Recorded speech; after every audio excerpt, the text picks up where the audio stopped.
Hello, welcome to the Criterion Critique Podcast. My name is Brett Belbin. I'm an amateur filmmaker and cinephile. I wanted to start this podcast to be your companion to the movies in the Criterion Collection. Maybe you want an explanation of the avant-garde films, or you want to know why some of the more classical titles are held in such high regard, or you just want to know what I think of these movies. This is loosely a spine-by-spine podcast. If they stopped releasing titles, it would take about 30 years to get caught up. But if I go by the movies that are in my collection, I can talk about the supplements, commentaries, and maybe some of the essays that come with the DVDs, although I don't want to be overly influenced by other people's analyses. I have about 300 Criterion titles in my collection, including the Ingmar Bergman box set, various Eclipse series box sets, as well as some of the hard-to-find old DVD format releases, including Spine No. 1, Grand Illusion, which is what I'll be talking about in this, the very first episode of the Criterion Critique. So why is Grand Illusion held in such high regard? It was initially released in 1938, and aside from the multilingual script, the style of filmmaking wasn't groundbreaking. The film's deep characters, central theme, and riveting history are what make this movie so great. The central theme of Grand Illusion is that people share a common humanity, which, ironically, soldiers often discover during war. Renoir has demonstrated that World War I was a war in which aristocratic gentlemen enlisted. So, soldiers spent every hour of the day with members of different races and backgrounds, but also members of different classes. In the first two scenes, we are introduced to the three most important characters of the film. The first sequence is of Marechal, wearing Jean Renoir's actual uniform from the war. He's leaning over a gramophone in some kind of bar. His coat is partially unbuttoned, and his collar is turned up. Next, we meet Waldeau, and in his first seconds on screen, he puts a monocle in his eye while looking over a photo with gloved hands. In the next scene, we meet Rauffenstein, whose back brace won't allow him to move his torso. He needs help taking off his coat and has to jerk his entire upper body to take a shot of brandy. We find out Rauffenstein has just shot down Marechal and Waldeau, which they survived, and Rauffenstein tells a German soldier, if the men are captains, invite them to lunch. Every character is stiffer than the last, literally and figuratively. At the table, a German soldier helps Marechal, now injured, cut his meat. The German speaks to him in French, and we find out they were both mechanics before the war. Rauffenstein and Waldeau are sitting directly next to them, and we find out Rauffenstein knew Waldeau's cousin in Berlin. They talk about him in English, which we have no reason to believe anyone else at the table speaks. He was a marvelous rider. In the good old times, yes. Ett nöjt aviatör, chasse. In this sequence, we see how language can extend an olive branch, but also can isolate ourselves from people with whom we are in present company. Throughout the film, Rauffenstein speaks to Waldeau in English in an attempt to cut others out. The meal is then interrupted by a soldier carrying a wreath honoring a French pilot who died in an air fight. The German and French soldiers all stand up at attention in his honor. At the Halbach prison camp, we meet the men that Marechal and Waldeau will be rooming with. They all have very little in common. Marechal is a virile mechanic interested in bicycling and follows the Tour de France closely. Cartier is a jocular actor who later hogs the stage during the show they put on. Rosenthal is a Jew whose family has made a stable life for themselves as immigrants. Then there is the school teacher whose wife cheats on him. His face is so sad, he looks more innocent than the others.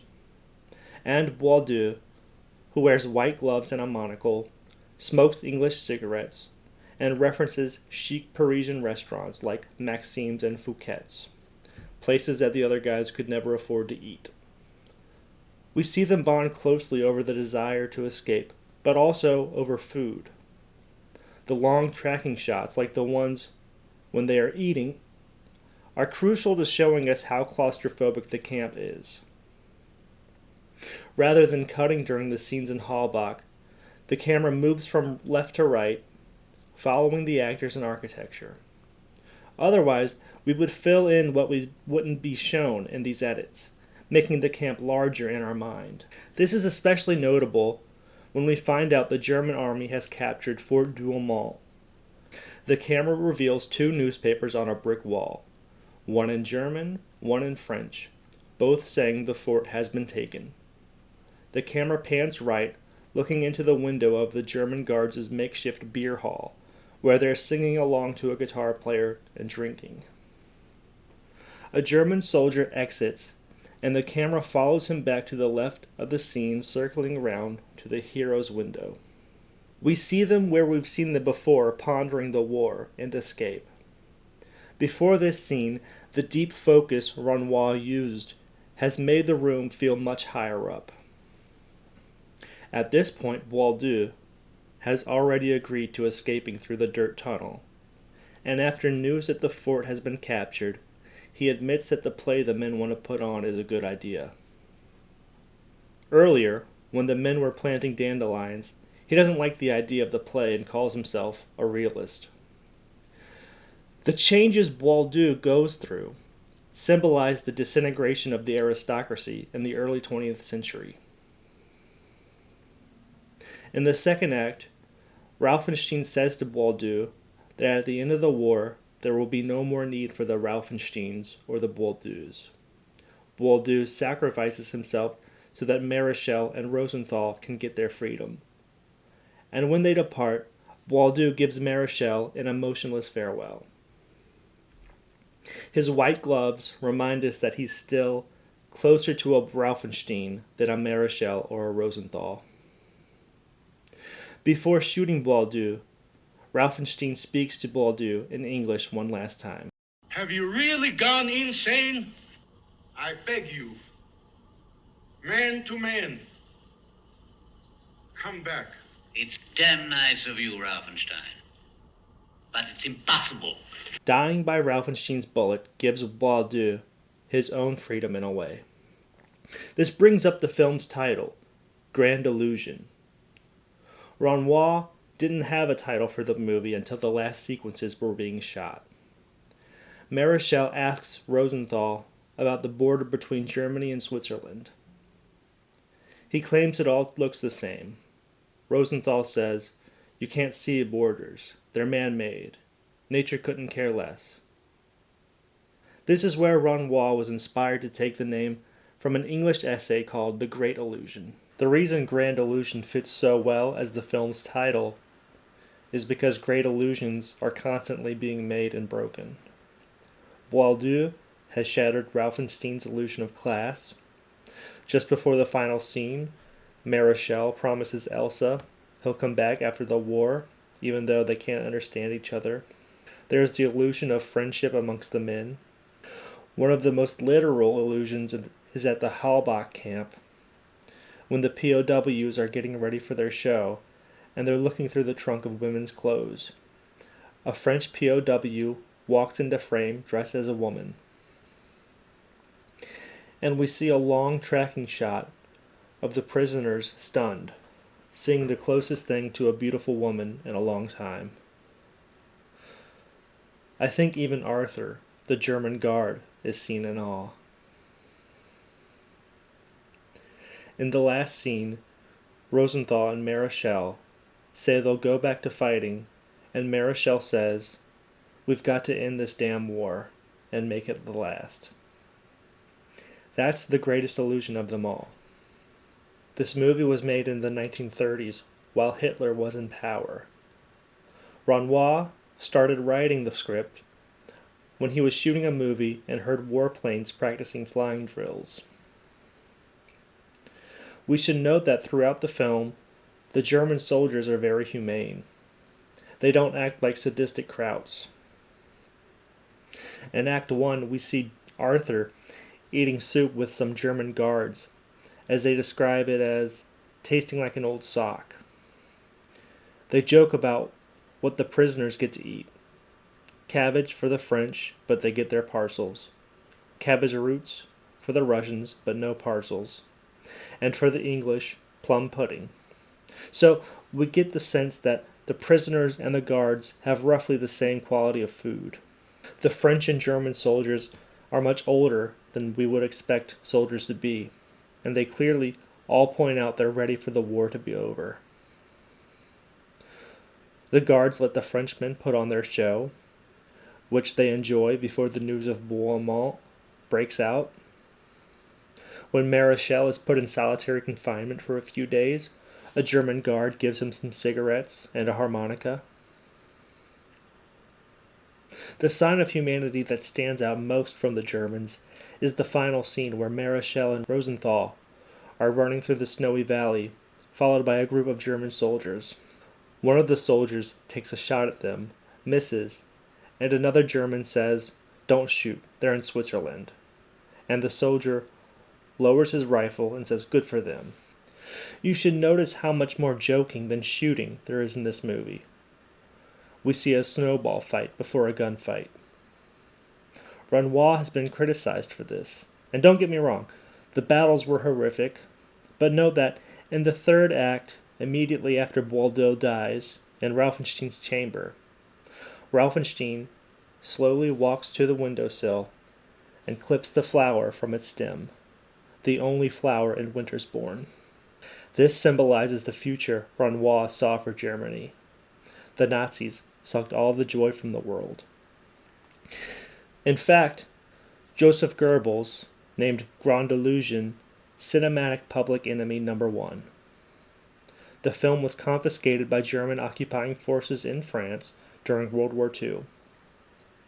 Ironically, this saved the master negative, along with numerous other films, from definite destruction by an Allied raid that destroyed the leading French film laboratory outside Paris. Goebbels appointed Dr. Frank Hansel to head the German Reichsfilm archive. Hansel would secretly collaborate with a man named Henri Langlois, a pioneer in film archive, to stash away films from the Germans in the cellars of the Palais de Chaillot. The film negative of Grand Illusion, however, traveled from German camp to German camp, just like the heroes of the film. Grand Illusion remained in the Reichsfilm archive until the Allies arrived in Berlin in 1945. The Reichsfilm archive was located in the designated Russian zone. The Russians hauled truckloads of film cans to Moscow, which formed the basis of the Soviet Gosfilmfond. A woman from the U.S. Army Film Service discovered a duplicate negative of the film in Munich. The production company that produced Grand Illusion was bankrupt, and there was a dispute over the rights to the film. In 1952, Renoir set out on a long negotiation for the rights. During the months of this painstaking process, the Cinémathèque Française announced they had found a fine-grained positive of Grand Illusion. Renoir claimed it was the reel found by the woman from the American Film Service. Grand Illusion was re-released in America in 1958, at the same time when foreign films were huge in New York and California. I remember hearing this movie brought up in Woody Allen movies from the 1970s, but I never knew how rough the version he was watching was.